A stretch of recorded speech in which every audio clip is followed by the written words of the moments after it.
Chapter 1. Being a witch is complicated. A witch must lie, cheat, and sometimes even steal, though that's rare, to protect their secret. See, witches aren't allowed to tell humans about their magic. It goes against the code of ethics. I haven't actually seen the code of ethics, but I hear going against it comes with some seriously steep consequences, like being banished from the world or stripped of power. I like being part of the world, and since my powers are relatively new, I'd prefer to keep them and see what they can do.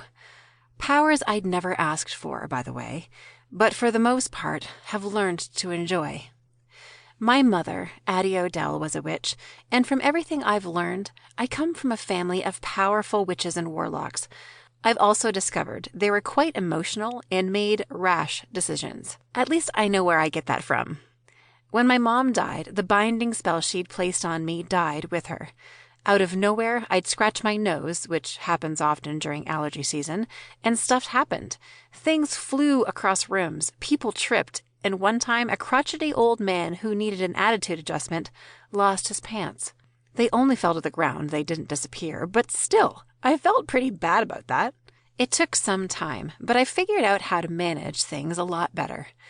I've learned my mother's best friend, Bessie, the woman I consider family, is also a witch. She owns The Enchanted, an adorable book and coffee shop in the heart of Holiday Hills. If you need a book, Bessie has it. If you need a cup of coffee with a pinch of magic, she's got that too. Bessie's been by my side since I discovered my witchy ways, and I don't know what I'd do without her. I can be my true self around Bessie, but being a witch means hiding your powers from your human best friend, who thankfully can't see when something magical happens. Humans see something different, which takes some getting used to when I'm chatting with my bestie and shape-shifting wolf stops by to say hey. Stella is the yin to my yang. She's high maintenance, smart, and gorgeous, and has this way with people that makes me wish I were her. If I didn't love her so much, I'd probably hate her, mostly because she's petite and I have to duck to get through most doors. At least I don't have to duck at The Enchanted. Bessie made the door high enough for me when I hit my head on it a few years back.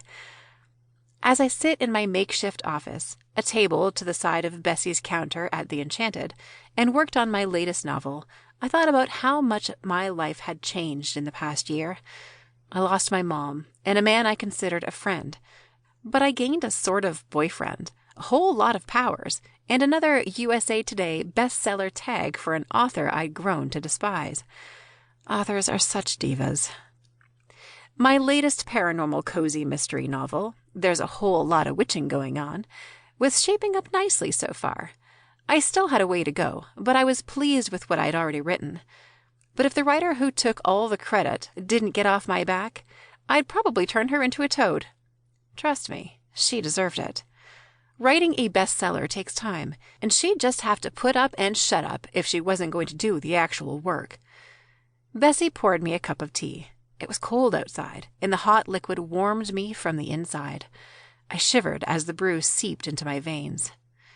That's good stuff. It ought to be. I worked hard on it. She sat across from me and peeked at my pile of notes. This one's tough, huh? It's not that. It's just, I don't know how to explain it. It's giving me a little déjà vu kind of feeling. How so?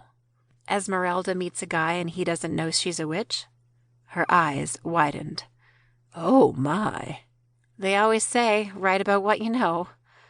Who are they? I shrugged. Apparently that's a secret. She smiled. I'm sure you've got this, sugar. I appreciate that. At least I can write about my issues and frustrations through my characters. I'm sure that's helpful. How does your witch save the world in this one? She's not saving the world, just her own neck of the woods. And at the moment, it's an evil warlock with a love for arson. Her eyes widened. That doesn't sound all that cozy. I shrugged. You know how it works. Things happen off the page, no cats are killed, happy ending for all except the bad guy. My Burmese cat, Cooper, who doubled as my familiar, lifted his head from a bowl of chicken of the sea. Dude, killing cats is never cool. To keep listening to this audiobook, I've left you a link in the description so you can do it, at no cost thanks to Audible's 30-day free trial.